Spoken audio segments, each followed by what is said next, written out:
Eastview family, happy Friday to you. Maybe more importantly, happy first day of December. That's crazy. We got a little Christmas tree over in that action right there. You can barely see the Christmas lights out this morning. But anyway, hope that you are doing well and that this week has been full of maybe some Christmas cheer. Or even just there have been some things that put a smile on your face. We've been talking about John 17 for a while. It's Jesus' prayer, the priestly prayer for him to be glorified. It's for his followers. It's for all people who will believe in him through the witnesses of those who follow him.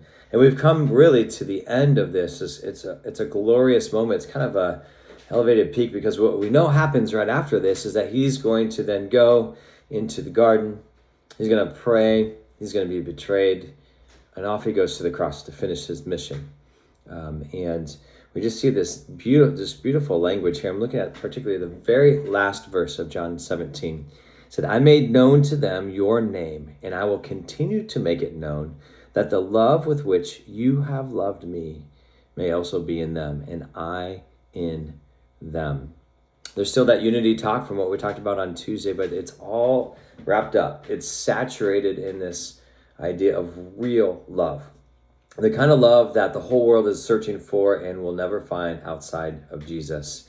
And so if we could, I would love to take this deep dive into this last part of this prayer, because there's something profound about what Jesus is praying and exclaiming and proclaiming over all of us. It's this, is that in him, as in Jesus, in the love that comes from God and the Son and the Spirit, in that unified love, we can be fully known by him.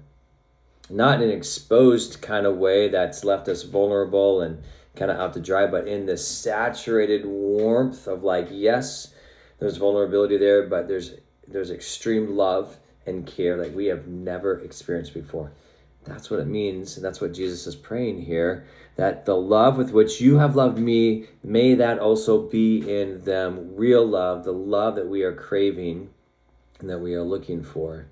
There's so much here, but it's just profound to know that our God deeply desires for us to be known by him and to be loved by him. I think that's what separates this gospel message from any other religion in this world, is that we have a God who cares for an intimate relationship for us. And if you've followed Jesus for a while, you probably get that. But I don't want us to run too quickly over this. There's a God who deeply cares for you and anything and everything that you are going through today. Anything that you don't even want to share with anybody. He cares and loves for you in that. And he's wrapping his arms around you and wants you to feel his love today. And so as we wrap up this prayer, it just reminds me a little bit of Colossians. And Paul is writing to this church in Colossae, and there's just a couple of things that I just want to highlight. One of them is in the first chapter, verse 27. This phrase has always stuck with me just for years and years. Paul is talking about God chose to make known how great among the Gentiles are the riches of the glory of Jesus. And he's saying like it's through people. And this phrase, Christ in you, the hope of glory. You and I carry this hope of glory that Jesus prayed in John 17 because of the love of Jesus in our life. And we get to carry that, and it's a witness and a testimony to other people. But then Paul goes on from there. It's not just that we get to bear it and that we hold on to it.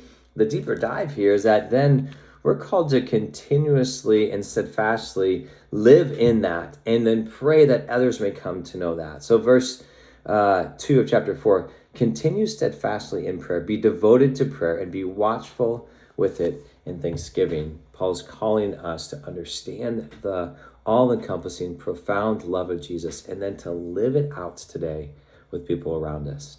I hope that you sense that and that you can then live that out. Guys, thanks so much. Have a great weekend. We'll see you next week.